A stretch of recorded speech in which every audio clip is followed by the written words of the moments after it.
This week's guest, Andrew Mellen, has been called America's most organised man. He is a professional organiser, and now he's using his organising skills to tackle the idea that we are busy all the time, that we don't have any time, and turning it into time management. But what I love about Andrew's approach is how he infuses compassion, flexibility, and ease into what can sometimes be an intimidating and daunting prospect, managing, scheduling our time appropriately, and bringing in some discipline into how we spend our time.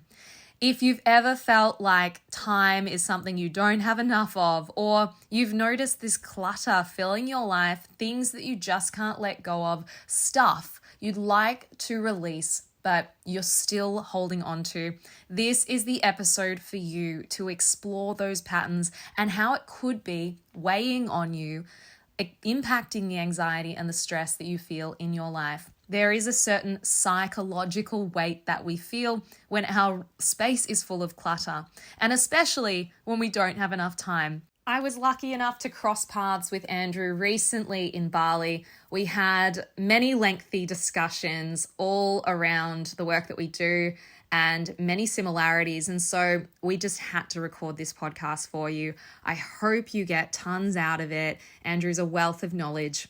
Okay, let's go to the show. Well, Andrew, welcome to the Anxiety Reset podcast. I am so excited to have you and your wisdom here to share with my people. How are you doing? I'm doing really well, actually, and I'm delighted to be here. Thanks for having me and helping me to spread the work. I mean, it's so good. Beautiful. I can't wait. So let's start with, I like to start a nice open question. Is there something you just wish more people knew? When it comes to stuff, right? I would say that that often the problem is not the clutter itself. It's really how you think about stuff, how you feel about stuff, and how you interact with stuff. So you have much more agency and impact than you know, than you believe.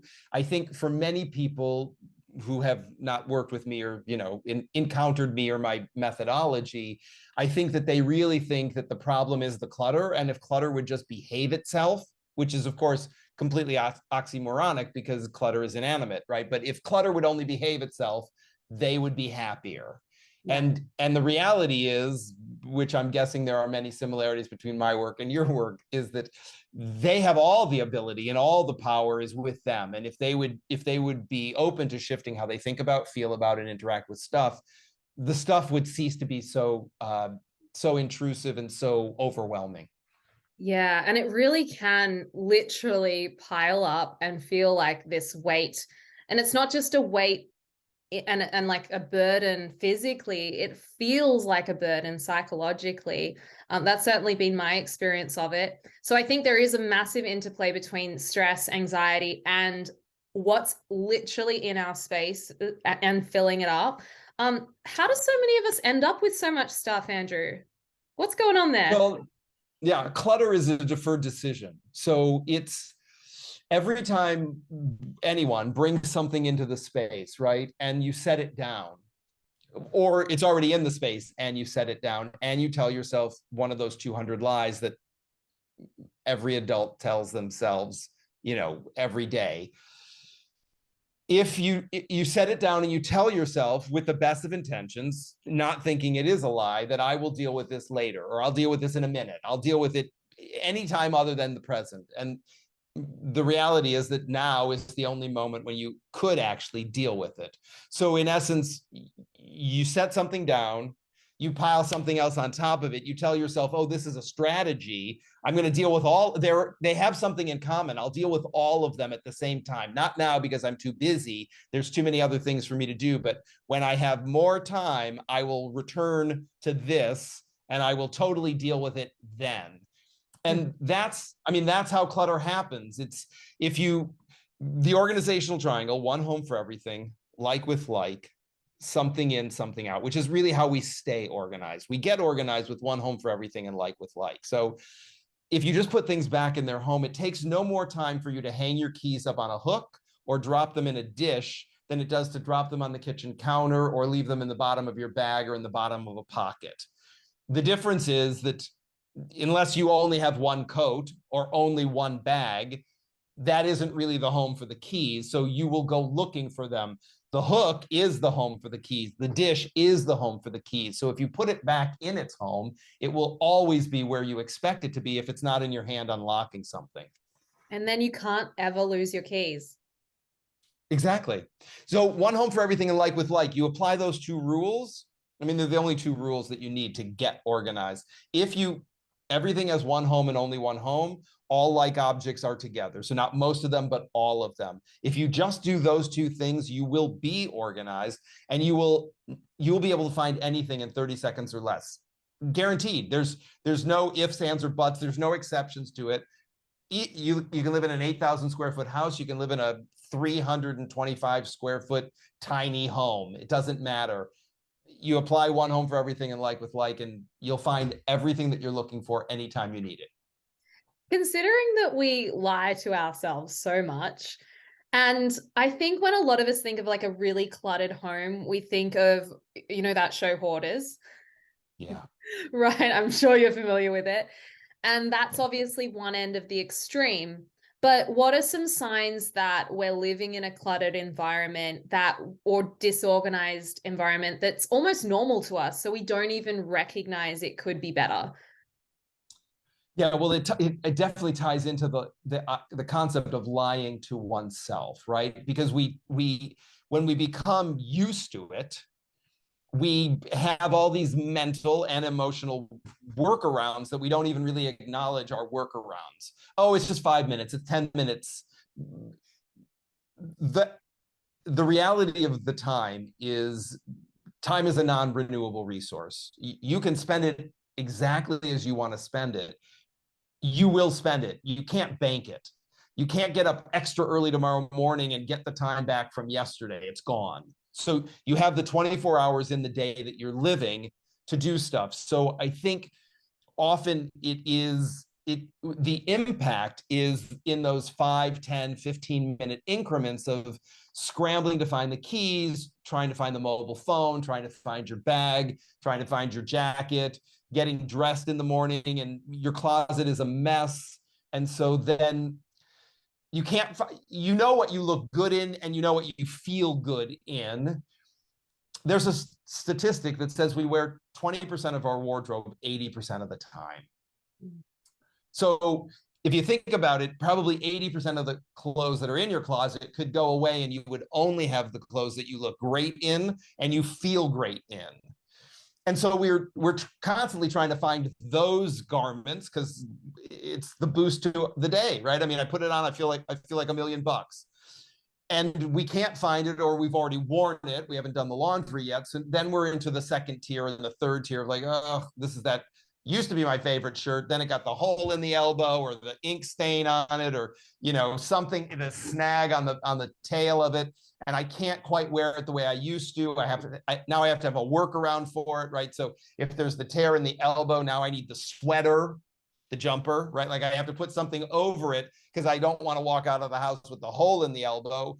The collar looks fine, cuffs look great, but I throw a vest or a jumper over it, and then I can, that's my workaround for the crappy shirt that used to be my favorite.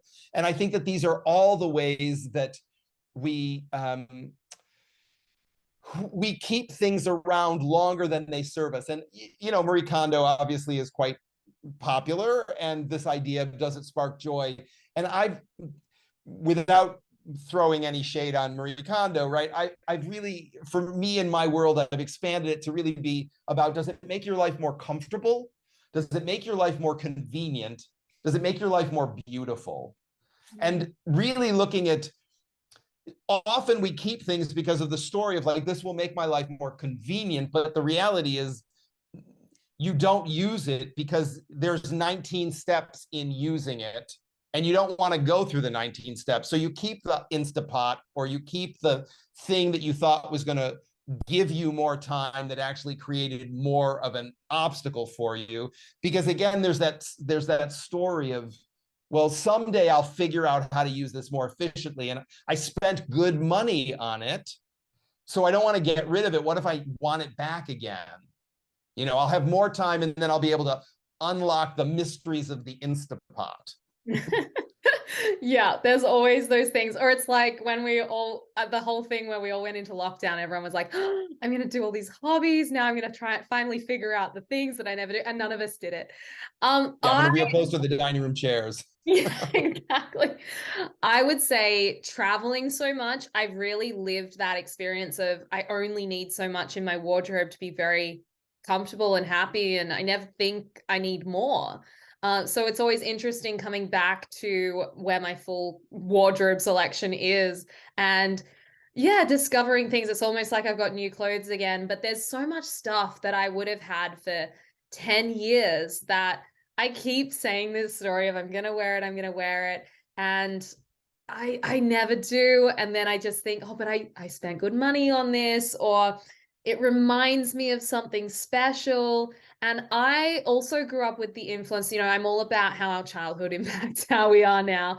And very much my mother always talks about growing up on a farm during the drought. And so there was this real sense of scarcity, and you hang on to everything you've got. And then her parents were, going through the Great Depression, right? So there's lots of scarcity in the lineage that's got us all clinging for dear life to our objects.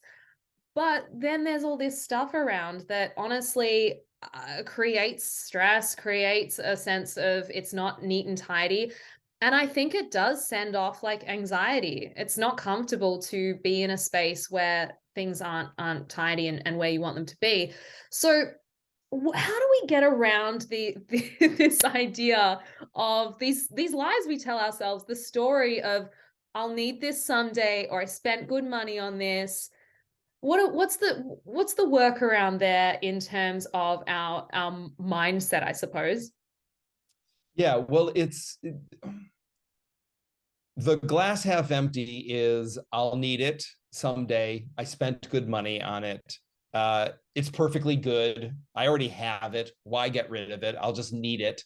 And again, because of the way our brains are wired, you'll hold on to the one time you let something go, and then in a week you did need it and you had to go get it again. Or if it wasn't you, a friend of yours, right, read Marie Kondo's book, or read my book, or did something. They were on a decluttering kick. They got rid of everything, and then a week later they needed something, and we'll use that as proof that clearly I can't trust myself to let things go because I will hurt myself.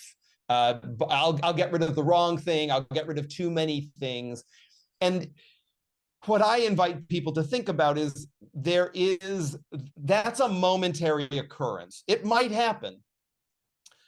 The alternative is that under your life is this low hum of dissatisfaction and agitation.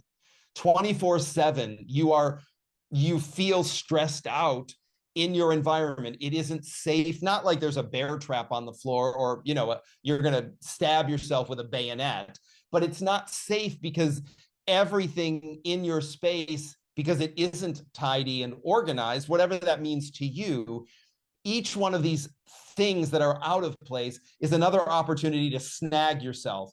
And it will eat up your time. It will eat up your emotional bandwidth. It'll eat up your psychological bandwidth, and you'll stay in that state of agitation. So really at the fork in the road is, would I rather have a few moments, possibly, it's still not guaranteed, but a few moments cropping up where I might have to deal with the consequences of organization successfully? Or do I want to just navigate the minefield of my current home and always be on edge, just slightly irritated and slightly agitated and not feeling comfortable? And then beyond that is that sense of just being comfortable in quiet, that the visual noise of all of the clutter is also stimulation. And in cultivating a mindset of calmness, of peace, it can, not unlike, we were talking earlier on my podcast, right? The idea of a cold shower, or of regulating ourselves, and the idea of getting comfortable with quiet and the lack of stimulation doesn't mean that your life is going to be flat and dull and unexciting, but it means that your baseline of calm and lack of stimulation is adjusted. If we want to use a north-south kind of model, right? It goes south, it goes down. Mm. And I find that a lot of people, the thought of spending time with themselves, really spending time with themselves and quiet, freaks them out. It's the people who they can't sit still and read a book or have a quiet conversation, or just sit in nature and just watch birds fly around and butterflies, and whether you're drinking a cup of tea or a glass of water or doing nothing, right? They have to be mowing the lawn, or they have to have a project. They always have to be doing something. They can't just be. And I feel like that is underlying so much of it, right? And under all of that, in my experience, is just a disconnect from our own sense of mortality, that we're not going to be here forever. And if we can't meet that and accept it, then we're going to try to fill the time so that we distract ourselves from the fact that this is a finite experience. Yeah, it's that classic, like we keep everything familiar, and we're sort of a bit allergic to the unfamiliar. And so if clean and tidy is your unfamiliar, you'll just kind of keep going back to creating clutter.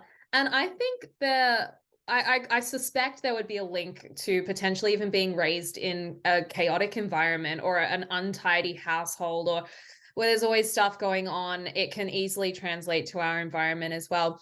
Just as you were talking there too, Andrew, I realized that, I've never thrown away or given away. I like to try and recycle or give things away where I can, that I've regretted.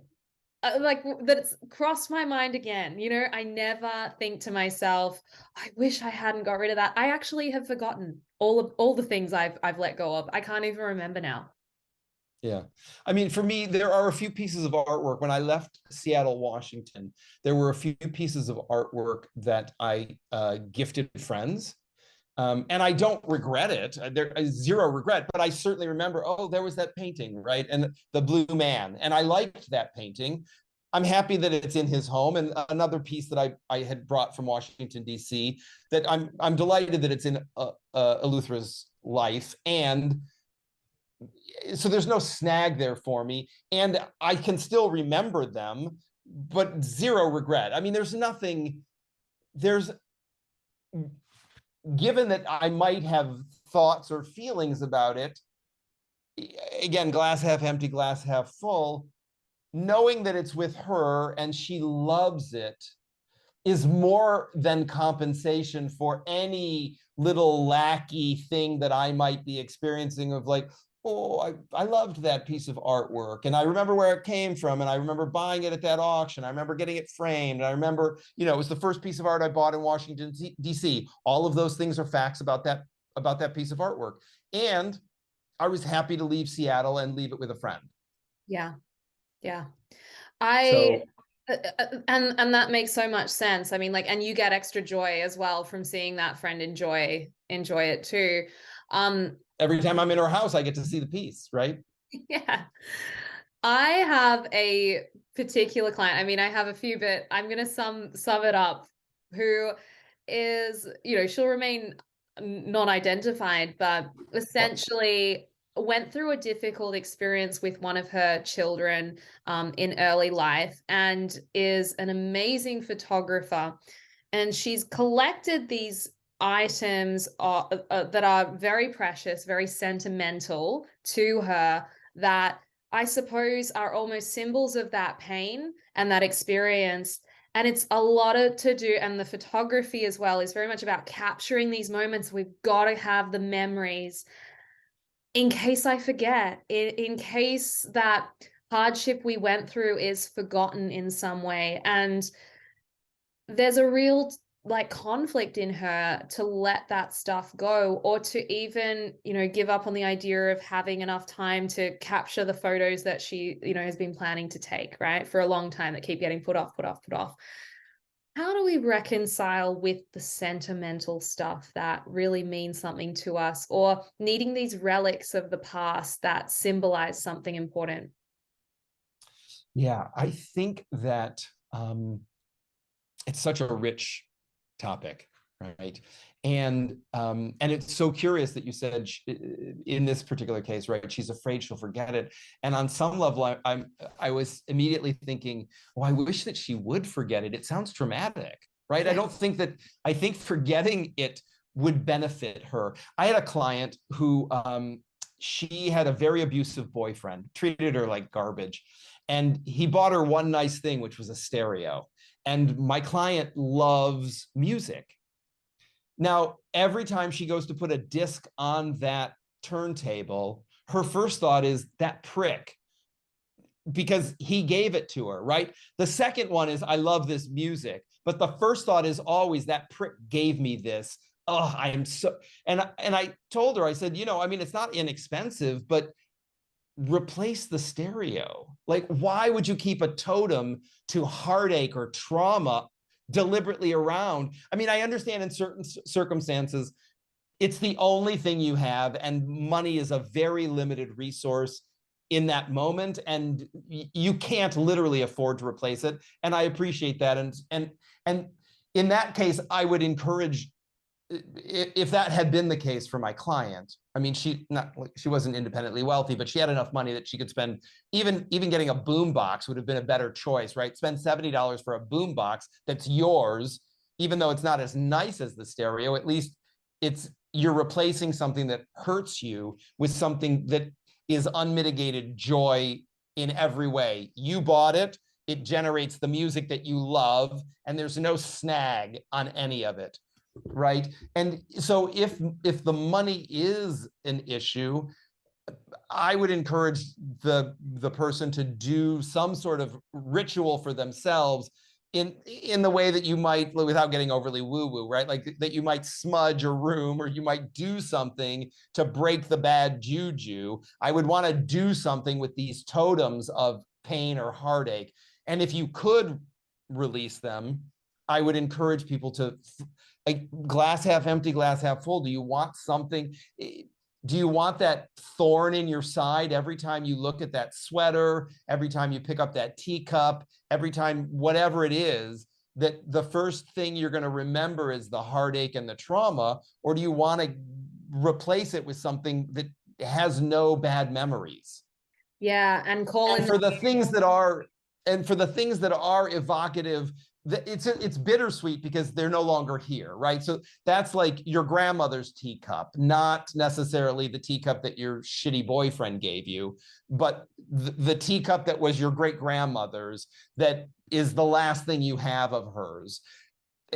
I would still encourage somebody to look at it and figure out, how do I keep the memories of my great grandmother alive in a much more immediate, tangible, palpable way than delegating the responsibility to an inanimate object? Because if that teacup breaks, then you run the risk of, like, oh, my totem is gone. Now I lose the memory, as opposed to, what are the stories of your great grandmother? Do you want to make a little movie? Do you want to sing a song? Do you want to write a story? Do you want to, was there a great recipe that she used to make that you can then have a dinner party and serve great grandma's foods? There's much more immediate ways to keep great grandma alive and experiential for you than charging an inanimate object with all of the responsibility of, like, here, it's your job now. Keep her alive until I'm gone. Yeah, and then if that teacup breaks, it's almost like grandma's died all over again. Like, I've lost her. Exactly. Yeah. It's a double trauma. Think that's interesting because I think with loved ones I've lost, particularly grandparents, I think of little jokes as well, or those, the odd word that they might have said in the certain way they said it, and sharing that with other family members, I think can be a beautiful way. And that's where we start moving into the realm of like that certainty within yourself that can never leave you. That's something that you have through your life. It's not an object you can lose, and it's available to you whenever you need it. All the time. Yeah. Yeah. Yeah, that's really beautiful, Andrew. And I think I love these tangible, it's such a tangible practice to be able to work with the stuff in our life, to also see that like and come to terms with and accept that what we have is ultimately just like you and what's within you as a person. Um, what about stuff that makes us feel safe? Things that are kind of like comforting in that sense. Like, is it the same kind of thing? Is it the same sort of process? Just sort of realizing that the safety isn't um, in that particular thing that like we're holding on to. It could be like, I suppose it's sentimental again. Yeah. Well, and I would say the practice could be to um, lovingly reclaim the sense of safety with yourself, so that again, the object might be the spring pad for your process, but that the object, I mean, if we're not talking about, again, like if a gun makes you feel safe because you live in a place where you have a story that a weapon is going to protect you. I mean, I personally don't have that story because I'm not adept enough with weapons that I would rather evade danger than try to confront it, unless I was going to use a martial art. I mean, so I wouldn't be looking at a gun or a knife as a safety item for me, right? But if it was a delicious down blanket, Yeah. and that was a source of comfort for me, I would want to figure out, how do I get that same sense of comfort without needing to, not that there's anything wrong with it or that it's a diminished thing, but without needing to rely on the blanket to provide for me to experience comfort and safety. I feel like that's certainly my practice, and my journey here is to bring it back to myself of, okay, so if I'm not feeling safe in this moment, what's really going, like, what am I afraid of? Because the blanket is unlikely to be really the thing that's going to keep me safe. It's Yeah. really going to be my mindset, my emotional regulation, that I'm going to think, I'm going to sit in. So I'm feeling threatened, I'm feeling unsafe. Where is that coming from? Because chances are they say, right, whatever's hysterical is historical. So if it's particularly dramatic, it's probably, this is a recurrence of something. It isn't organically tied to this moment. It's a trigger, in a sense, of something traumatic historically. So being able to go back there and go, oh, I'd like to dismantle that, Yeah. rather than navigate it on the surface where it's occurring now. I'd rather go to the root, if I could, and spend time with that, and like, okay, so when was the first time that I can remember feeling similarly, and and what were the circumstances? And typically, as you've mentioned, right, if it ties to my childhood, I'm no longer a child. I'm not vulnerable in the same ways that I was when I was 5 or 6 or 9 or 3, right? So I can disconnect myself from that, of like, well, that was real for him. It's not real for me today. Yeah. I have the ability, I have the knowledge, possibly, hopefully also the wisdom, to be able to meet this with an adult's skill set, an adult's emotional maturity, and an adult's both curiosity and experience. Yeah. So it dismantles that charge of just being in the feeling, or which is in some ways like pre-language, pre-consciousness of you're just in it. And so I try to go backwards and then also come forwards from, I mean, that's how I deal with it.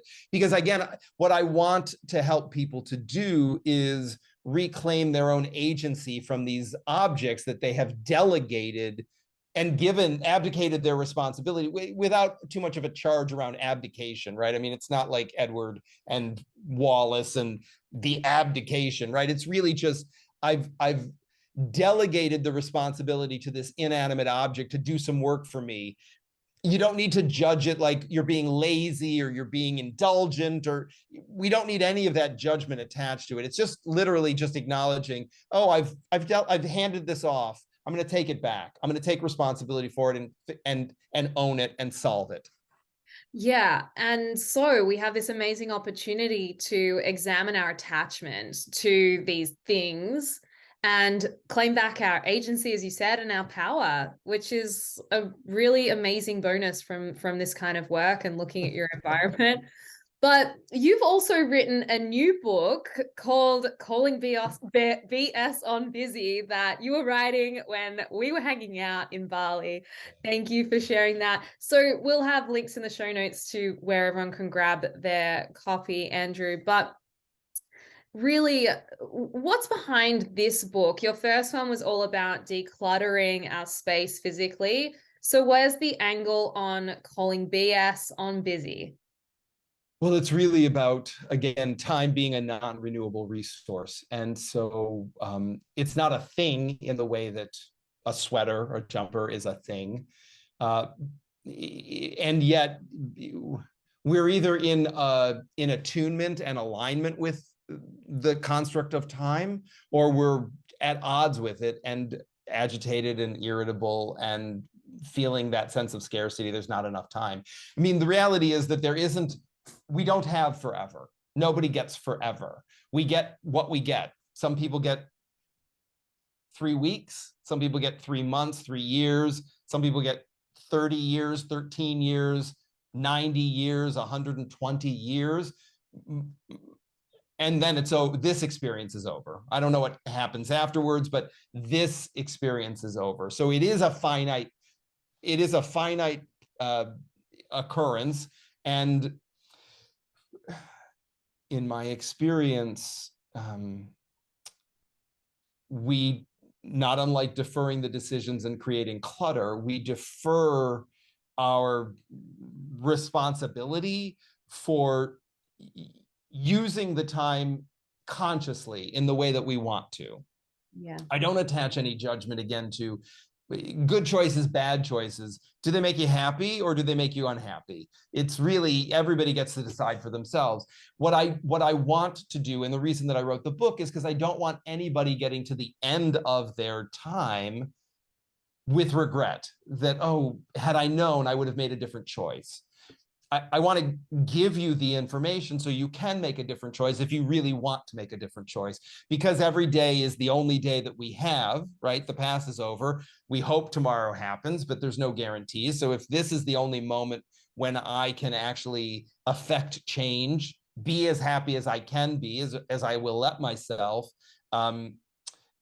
experience life in its richness, again, whatever that is, this is helping them to remove the mental, emotional, physical obstacles that would keep them from investing their time in things that matter to them, experiences that matter to them, being in alignment with their values so that they're making the choices that move them in the direction that they want to go in. Not everybody has to cure cancer. Not everybody has to become an elite athlete. But showing up on time for your kid's soccer game, making love to your partner, sitting on the bank of a river or at the beach and just watching the tide, if that's your happy place, that you have more time to do that, and you're prioritizing it rather than, oh, I'll do that someday, right? We all know that someday doesn't exist, and So I wrote the book in the hopes that we could accelerate that process for folks, that they could get more in the moment of making choices. And just like with clutter, right? How you think about time, how you feel about time, and how you interact with time is going to determine your outcome more than the clock just ticks. It's completely agnostic. It's not out to get you. It's not trying to rob you of experiences any more than it's giving you all the time in the world. Neither of those things are true. You have the time that you have. And if laying in bed reading a book is what you want to spend your time doing, I just want you to be able to do it without something gnawing at you of, oh, I should be doing something else. What else should you be doing? Then go do it, or stop the story, right? I mean, recognize, where's the story coming from? Is that my mom's voice? Is that my dad's voice? Is that my frenemy that I'm always competing with, of like, oh, look, they have a New York Times bestseller, and they're married to that person, and they're driving that car, and they're living in that house, and I don't have those things. I must suck. Yeah. Yeah. Right. So it allows us to get clear about how we want to invest our time, and that we do that consciously, deliberately. And there's nothing wrong with laying in a hammock reading a book or taking a nap. It's not, curing cancer isn't inherently more valuable than napping, as long as you're fully napping when you're napping, and you're in the laboratory fully when you're in the laboratory. You're not falling asleep in your petri dish, right? Yeah, and I think that's what so many of us are doing, is like multitasking and trying to do a million things at once. I'm definitely guilty of that at times. Hearing you explain this, Andrew, I will say, because I haven't been able to read your book yet. It's not yet fully available, but I almost was nervous. Like, is this about being more regimented and on schedule? And it's really beautiful, because you're just asking people, you're taking the judgment away and just asking people to be more conscious and deliberate of their time. Now, I am a self-confessed chronically late person. But what I hear you saying is that as long as I'm okay with that, and the people around me are okay with that too, because that's obviously something that we have to be conscious of. I don't want to be making someone wait 15 minutes for me. I don't like that feeling. Then it's okay. Totally. Yeah. I mean, it's your time. You get to spend it exactly as you want to. And again, to your point, as long as, whether you've established a persona that, oh, that's just Georgie. If she says she'll be there at noon, she'll really be there at 12:15. I'll just make that allowance. And if you're comfortable with that and they're comfortable with that, then that's how it's going to play itself out, right? And if you show up actually at noon, people will be pleasantly surprised, or they'll be late because they're like, I will never be there on time, because I don't expect you to be on time. That's an interpersonal navigation in each of your relationships, right? But the underlying all of it is, it's all your time. You get to spend it exactly as you want. By calling bullshit on busy, what I'm really talking about is, so often people will say, oh, I would totally do that, I'm just too busy. Yeah. Well, that's a choice, right? You chose to do this instead of that. Let yourself off the hook, because it's a lose-lose statement. You're not experiencing the thing that you say you would be doing if you had more time, and you're feeling crappy about your choices.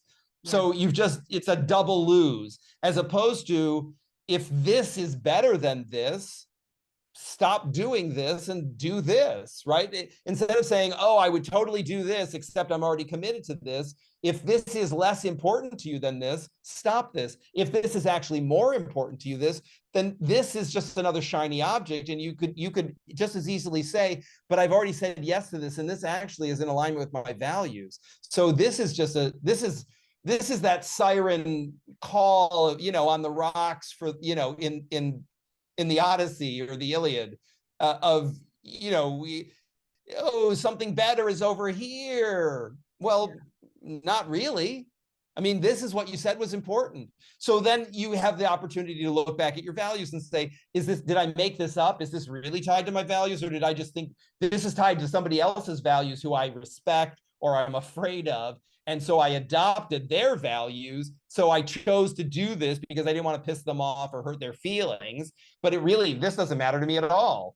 Great, then let it go. Get real with yourself about that. Stop telling yourself one of your 200 lies. Set that aside and go do this thing. This is the thing that makes your heart sing. Go over here. Don't spend all your time over here trying to people please and miss all the juiciness of life, right?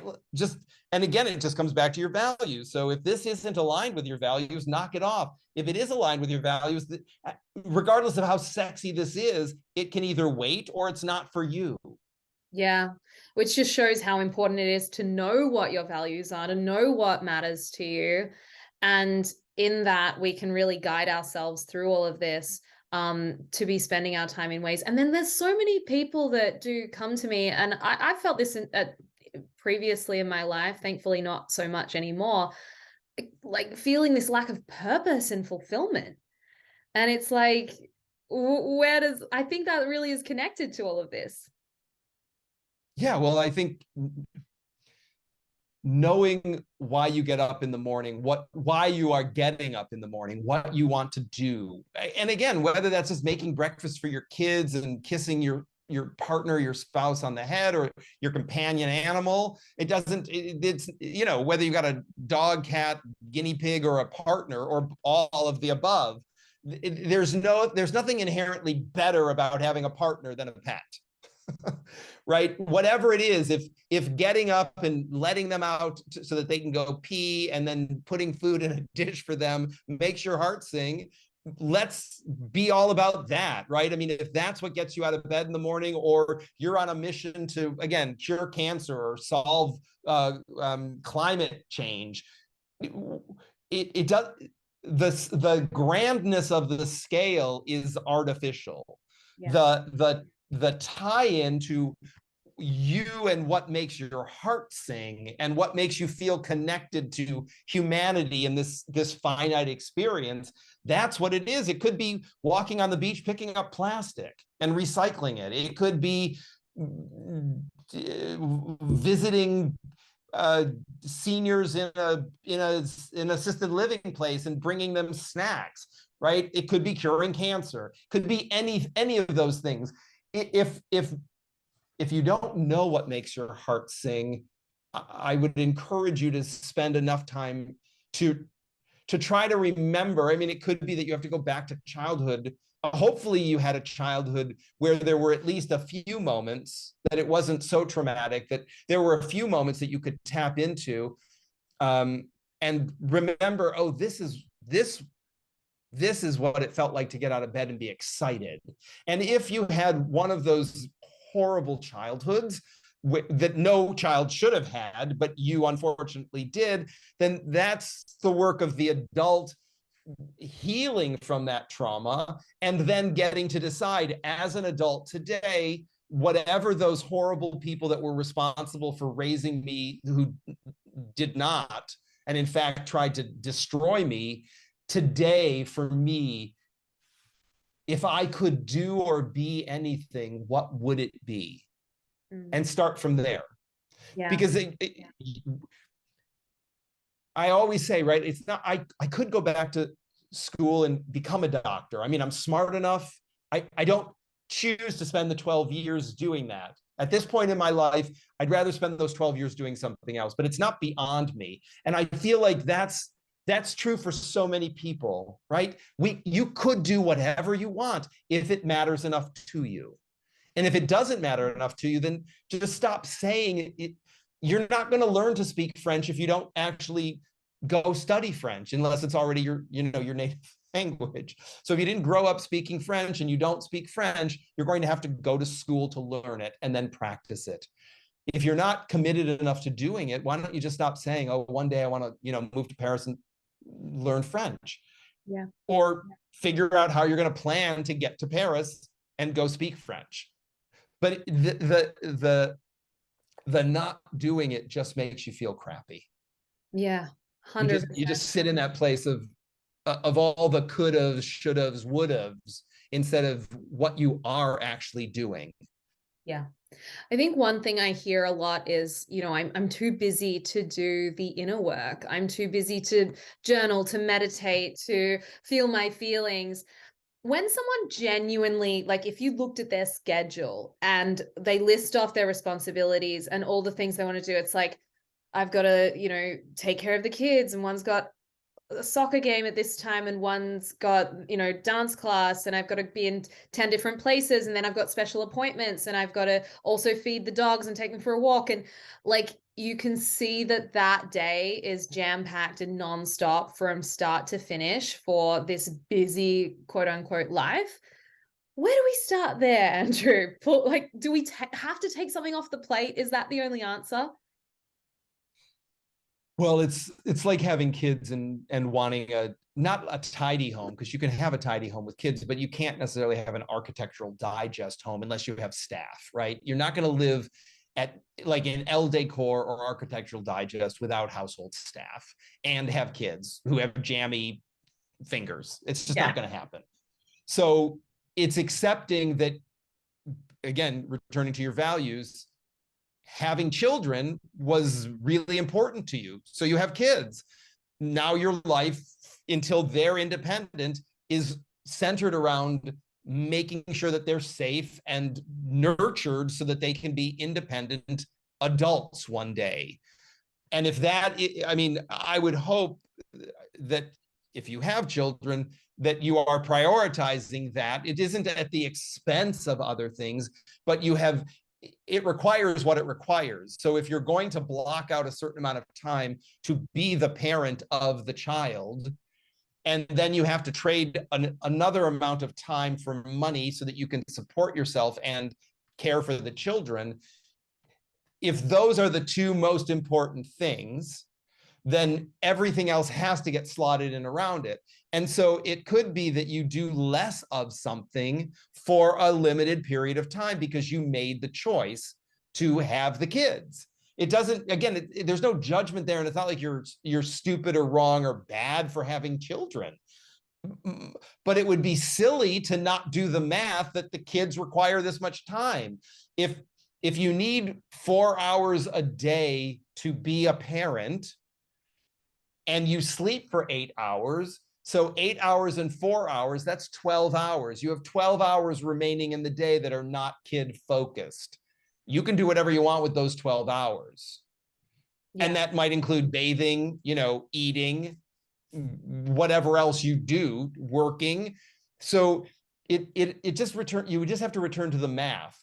The feelings tell me I don't have enough time, I'm unhappy, and I resent the commitments that I have because they're not letting me do the things that I want to do, which again is a glass half empty mindset, because you did want to do all of these things. And again, I would never encourage somebody to abandon their children. And yet we hear all the time that sometimes people do. So I'm not advocating for that, but, and we might then have judgment about like, how could they leave those children behind? I mean, it's not for us to judge other people in their choices.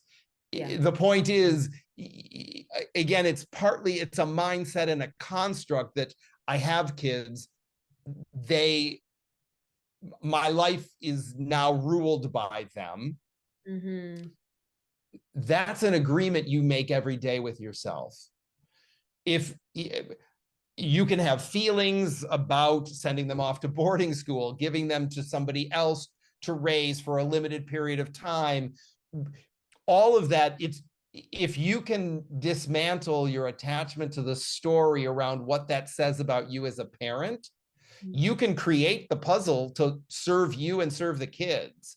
Which doesn't mean, of course, that they don't need to be around. And if you're breastfeeding, I mean, there's so many different variables. But the point is, if we're just looking at it as objectively as we possibly can, the kids need to be cared for. You want to do these things. There's this many hours in the day. What does that puzzle look like? If you can bring in support and help, then that can compensate for freeing up some time someplace else. If you can't, then you have to work with the math that exists, not the story that you have about how much math there should be, or how you arrange the math. demonstrates who you are in the world. Yeah. So it's like instead of arguing with reality or feeling like, there's all this stuff I have to do, it really still is all a choice. Having children is a choice. And also, it would feel wrong or bad to neglect your children. Like it feels good ultimately to choose to prioritize and care for them. So there's a positive choice you are making in your life to choose that, which Right. is Yeah. hopefully helpful. Andrew, before I let if you you, go, yeah. I just let me just dovetail on that. I mean, if you think about it in those same terms, and I'm not advocating for polyamory or monogamy or anything, but right, I mean, it's the same thing when if you choose to be in a monogamous relationship and you are in a committed relationship with somebody, that means that there's other people you're not going to sleep with. I don't think you spend a lot of time thinking, oh, that's a hot person. Oh, too bad. Oh, that's a hot person. Oh, but I'm married to so and so, so I guess I'm not going to be having sex with them. Right? I mean, at some point you just stop thinking about it because you made this choice and it's in alignment with your values. And yet with the kids, there's that in some ways because they're smaller or because you made them, that you have some story about something. It's a funny construct. You get to decide what that looks like, rather than society or some undefined hum that you're just integrating into your life that means nothing to what the configuration of your family looks like, so that everybody is cared for and you get to do the things that matter to you. That's I just want to. No, I love the like freedom of thought to break it down like that. And it's kind of like we sometimes do have to pull apart these constructs and ideas of how things should be and then put them together how you want them to be, which is so nice. Now, before I let you go, I've got one more question just around multitasking. Those of us who are easily distracted, struggle to focus, maybe either have been diagnosed or relate to the ADHD phenomenon. I know multitasking is a big thing that impacts people with high functioning anxiety. Where do we sit with that? Are we yay or nay on the multitasking? Multitasking doesn't exist. You can't bake a cake and do open heart surgery at the exact same time. You can't. I mean, the brain science tells us you can't not do two things at the same time. If you think about it, and there's an entire chapter in the book about it. If you think about your focus as a spotlight, your focus can only ever be one place at a time. So if you're swinging the spotlight here and then you're swinging it there, you're still swinging it. You can swing it really fast, but you're still swinging your attention. And there are consequences to that. A reduction in IQ, a reduction in the friction from task switching, because you're not actually doing two things simultaneously. And even if you're thinking, right, you most specifically, but anybody who's listening could be thinking, well, I can talk on the phone and do the dishes. And the reality is that you will have, if you're really focused on trying to get that last little bit of egg yolk off the bottom of a plate, you will probably have to turn to the person on the phone and say, oh, I lost, would you repeat that? I wasn't exact, I didn't get that. Right? Conversely, if you're really zoned into the conversation, you might be scrubbing that plate far longer than you need to, because this is just a behavior and you're really keyed into this conversation. So there's a 40% reduction in productivity as soon as you attempt to juggle two things at once. And they did a study at the University of London, 1,100 workers, specifically as it relates to electronic media, trying to multitask with electronic media created a greater decrease in IQ than not sleeping for 24 hours or being high on marijuana. Wow. So, right, the story is like, I'm firing on all cylinders. I'm a multitasking wizard. And the reality is that as soon as you attempt to do it, you're less functional than somebody who hasn't slept overnight or somebody who's stoned. That's the reality. That's the brain science. Even though you've got a story that you're a wizard, it's not true. Is it enough to just be aware of this and then just choose one? Yeah, I mean, again, we return to our values and we prioritize. I'm going to do this, then I'm going to do that. And you can switch between them as quickly as you can. The hallway between the kitchen and the operating room, that can be as short or as long as you can make it, But when you leave I mean, we don't want to leave the operating room until we're done with the operation. And we don't want to start to bake the cake until we know we can finish baking the cake. Yeah. Right. Because nobody wants like a cake that was assembled over 4 days. I don't know what, unless that's something about a very hyper specific recipe where we mix the dry ingredients and we let them stand for 24 hours. When we mix the wet ingredients, we let those stand for 36 hours, and then we assemble them and some magic cake happens. Barring that, typically when you start a cake, you want to finish all the way from mixing the ingredients to applying heat and pulling it out of the oven is the full arc of that project. So you want to be in the kitchen for as long as you're in the kitchen. You want to be in the operating room for as long as you're there. And the transfer between the two spaces, that's where you have some agency and some ability to snug up when you switch between the tasks. But running from the operating room to the kitchen to the operating room to the kitchen and back and forth, that's just, you're wasting a tremendous amount of time and you're inefficient. And you will make a mistake in the operating room and that cake will probably not be delicious. Yeah, yeah. And so we really need to bring some mindfulness and consciousness into how we're living our lives, how we're spending our time. By the way, Andrew, are you psychic? Because I think I had that literal phone conversation scraping the egg off the pan today. So oh, thank you so much for joining me. You've been an absolute delight. You're such a well of wisdom, and it's been fantastic to speak to you also in this professional capacity, because so many of our chats before were, much more on the personal level. Is there anything you want to share before we wrap up? And also, where do you like to hang out so people can find you? And where can we get your book? Sure. Well, my books are available everywhere. Depending on when this episode drops, Calling Bullshit I'm Busy drops on May the 16th, 2023.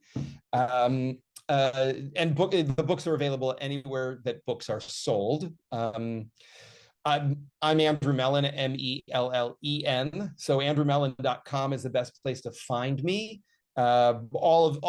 Everything branches out from there. So you can join me on Instagram. You can join me on Facebook. I have a regular show on Clubhouse every Friday from 12 to 1 p.m. Eastern in the US. Yeah, those are the best places to find me in the world. In closing, I would just return to that idea of, to the degree that anyone can let go of good or bad. I mean, right or wrong, I think ties into our morals and our ethics. So I don't want to necessarily abandon that. But what's right or wrong for you, right? But instead of spending so much time worrying about, is this good or bad? Really, is it aligned with my values? Is it the right choice for me in the moment? And also long term, so that when you address whether you're dealing with time or you're dealing with stuff, that you can make clear, concise choices for yourself, and trust your ability. You are probably far more both capable and competent than you give yourself credit for. The ability to make the decisions. I just assembled the desk that I'm sitting at last night. It came in a ridiculous amount of boxes. And my first thought was, oh, I wish that this had just come assembled. And then my second thought was, and I have the capacity and the competence to put it together. I can read instructions. I can follow instructions. I know how to work with hand tools. So I actually can do it. I didn't want to, if all things were equal, but I find that every day we have opportunities, again, to either build ourselves up or tear ourselves down. And for me, I train myself. The practice is looking for ways to build myself up. I don't need to talk crap to myself. It's too easy to talk crap to myself. So really, where can I exhibit competence, capacity, capability? How can I, failure breeds failure, success breeds success. Where can I value stack my wins and build esteem and feel capable of living my life and being happy. And certainly, clutter, it's inanimate. So you're stronger, smarter, far more flexible than clutter is. Clutter shouldn't win the argument. Andrew, I love how you infuse such compassion and approachability, like attainability, into something that can seem so daunting, like time management and organization and decluttering. So thank you so much for the work that you do. Thanks for joining me. And everyone, go find Andrew, go grab his books. The new one as well is Calling BS on Busy. Thank you, Andrew. Thank you, Georgie. Beautiful. I am so thrilled to announce my new book, The Anxiety Reset Method, is now available in bookstores across Australia. It's on booktopia.com and Book Depository if you're international. This book will help you create the resilience you need to thrive and keep that anxious mind in check. Broken down into weekly attainable goals, the Anxiety Reset Method will take you on a journey to show you that you really can master that anxious mind. Thank you for listening. We have reached the end of this episode. If you enjoy this podcast and you find it helpful, I would really appreciate it if you would hit subscribe or share this episode on your Instagram stories and make sure you tag @Georgie the Naturopath. But that is all for today. Please be kind to yourselves. Know that you are enough and you are exactly where you need to be.